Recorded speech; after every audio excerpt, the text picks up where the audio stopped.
प्यारे बच्चों, आज हम वर्णमाला और वर्ण विचार के बारे में जानेंगे। क्या आपको पता है संस्कृत की वर्णमाला में कितने अक्षर होते हैं? क्या बताया? कितने अक्षर होते हैं? 46 अक्षर होते हैं। स्वर कितने होते हैं? संस्कृत भाषा में स्वर 13 होते हैं। कितने होते हैं? 13 होते हैं। ये 13 स्वर कौन से हैं? मैं बोल रहा हूँ। ए, आ, छोटी, बड़ी, छोटा ऊ, बड़ा ऊ, री ऋषि, बड़ा ऋषि, लिरी वर्ण, ए, आई, ओ, आउ। कितने हो गए? 13। ये 13 स्वर होते हैं।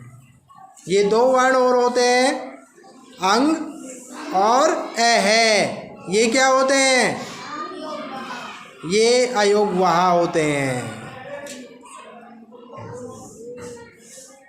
अब आगे वर्ण है कै, खे, गे, घे, ने, चे, छे, जे, झे, ने, टे, ठे, डे, ढे, ने, ते, थे, दे, धे, ने, पे, फे, बे, भे, में। ये 25 व्यंजन होते हैं जिन्हें स्पर्श व्यंजन कहा जाता है। क्या कहा जाता है? स्पर्श व्यंजन कहा जाता है। ये 4 अंतस्थ वर्ण होते हैं। कौन कौन से होते हैं? सुनो। ये, रे, ले, वे। उसमें वर्ण भी 4 होते हैं। से,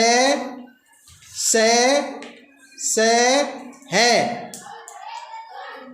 अंतिम 3 वर्ण संयुक्त व्यंजन होते हैं।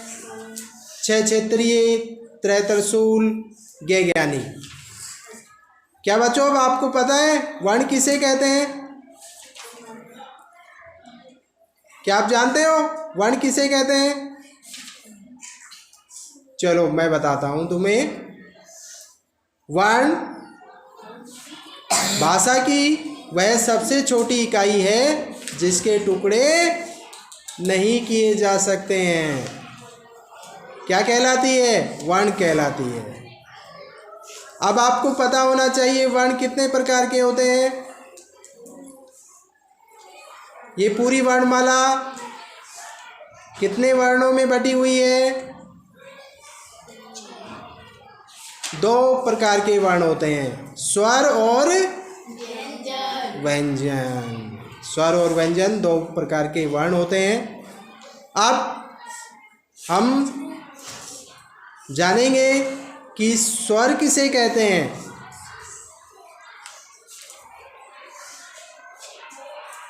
स्वम राजन्ते स्वरा।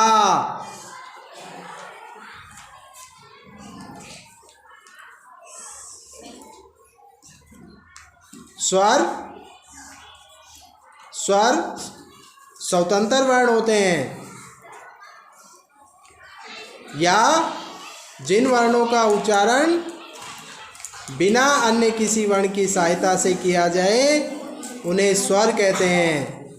अब हमें पता होना चाहिए कि स्वर के कितने भेद होते हैं। स्वर के 3 भेद होते हैं, ह्रस्व स्वर, दीर्घ स्वर, प्लुत स्वर। ह्रस्व स्वर किसे कहते हैं? जिन वर्णों के उच्चारण में एक मात्रा का समय लगता है उन्हें ह्रस्व स्वर कहते हैं। ह्रस्व स्वर कौन से होते हैं? लघु जो स्वर होते हैं। लघु स्वर कौन कौन से हैं इसमें? ए, छोटी, छोटा ऊ, री और लिरी वर्ण, ये 5 ह्रस्व स्वर होते हैं।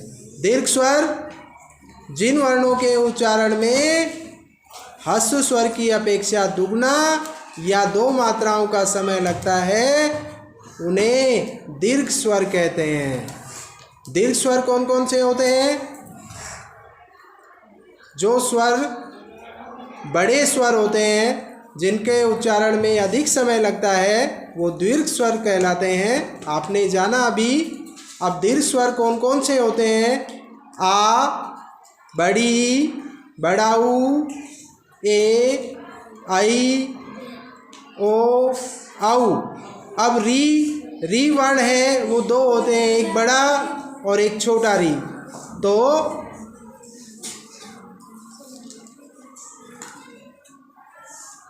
ये 8 दीर्घ स्वर होते हैं।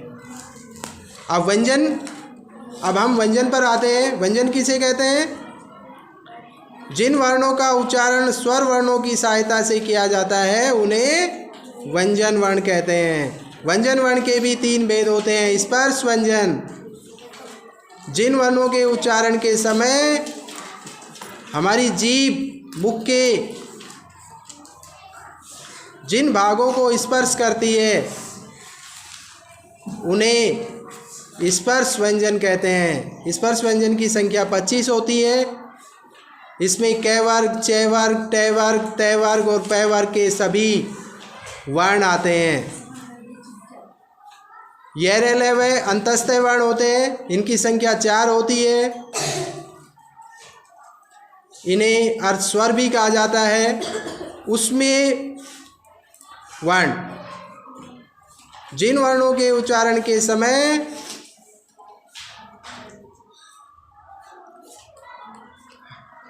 हमारी जो जीभ है वो वायु से घर्षण करके ऊष्मा उत्पन्न करती है उन्हें ऊष्मीय वर्ण कहते हैं। ऊष्मीय वर्ण 4 होते हैं। स, है। और संयुक्त व्यंजन, अब आते हैं संयुक्त व्यंजन। 2 या 2 से अधिक वर्णों के मेल से बने हुए वर्णों को संयुक्त व्यंजन कहते हैं। संयुक्त व्यंजन 3 होते हैं, क्षत्रिय, त्रैतरशूल, ज्ञानी। आपने आज बच्चों वर्णमाला के बारे में विस्तार से जाना और मुझे आशा है कि आपकी समझ में आ गया होगा। पूरी वर्णमाला आपको याद हो गई होगी। धन्यवाद।